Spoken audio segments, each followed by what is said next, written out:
priatelia, pozdravujem z Londýna.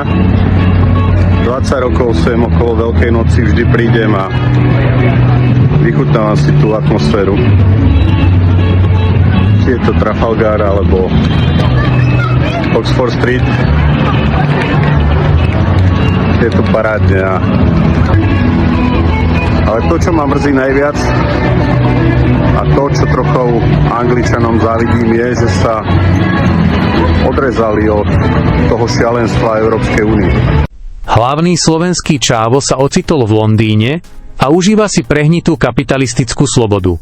Len pripomínam, že Brexit poškodil Britániu a Spojené kráľovstvo je na tom momentálne ekonomicky horšie ako pred Brexitom a výrazne zaostáva za ostatnými vyspelými ekonomikami, ale to už čávo Ander nepovie, aj keď to vie.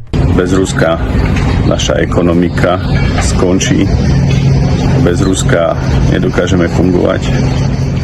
Ak v spoločnosti prevláda názor, že za krádež horálky treba niekoho poslať do väzenia, čo máme robiť s ľuďmi, ktorí otvorene podporujú a financujú vojny, ktorí nerešpektujú medzinárodné právo a šliapu po ľudských právach? Stačí nám jedna všeobecná skutková podstata v trestnom zákone? Alebo by sme mali uvažovať o ústavnej ochrane mieru?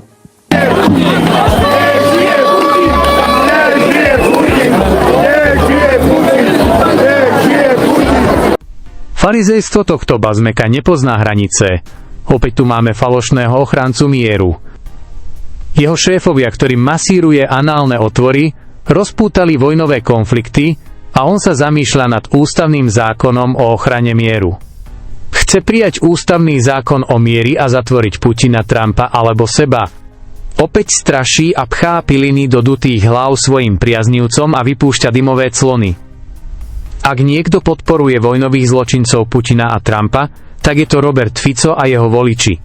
Ďalší zbytočný zákon, na ktorý nemá žetóny, keďže treba 90 hlasov, pre občana nemá žiadny úžitok a v spoločnosti zase vyvolá politický a mediálny smrad. Milý Miňo, takže si prý nedostal víza do Spojených států s odůvodněním, že si prý nácek. No to víš, i Donald Trump, tvůj oblíbenec, to ví. Ale neboj, do Ruska ti dají víza snadno. Můžeš si o ně požádat. Tamto, že si nácek, nikomu nevadí. Tak se měj, ahoj. Ale každý na Slovensku, aj tu v Bruseli, kto ma pozná, dobre vie, že čo sa týka alkoholu, tak pijem výlučne pivo. Na zdravie. Salut. Pane Bože, keby aspoň klamať vedeli. Andrej Danko je nešťastný, lebo prieskumné agentúry ho deptajú a nepracujú podľa jeho predstav. Navrhuje udeľovať finančné pokuty za skresľovanie agentúrnych výsledkov.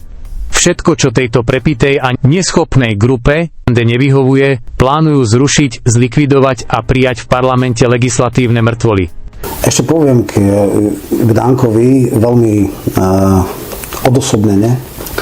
A čo je najhoršie, v politike vás môžu nenávidieť. V politike môžete polarizovať.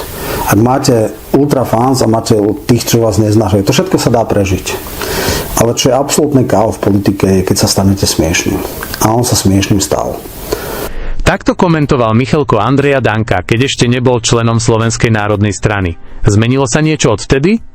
Áno, už aj Michalko je smiešný panáčik. Milí priatelia, dnes som skoro odpadol. Najlepší minister financií pod slnkom ukazuje svoju neschopnosť. Za prvé 3 mesiace roka 26 chýbajú v štátnej pokladni takmer 2 miliardy eur. Na čo nám boli 3 konsolidácie, keď aj tak sme v A viete, kto je na vine? No predsa Zelenský. A teraz vážne. Čo tento stav znamená pre spoločnosť? Drahší život pre občana a jeho deti, vyššie zaťaženie pre podnikateľov a veľmi slabé verejné služby. A výdavky štátu pokračujú takmer bez obmedzenia. Aj to je výsledok Ficovej vlády. Gratulujeme,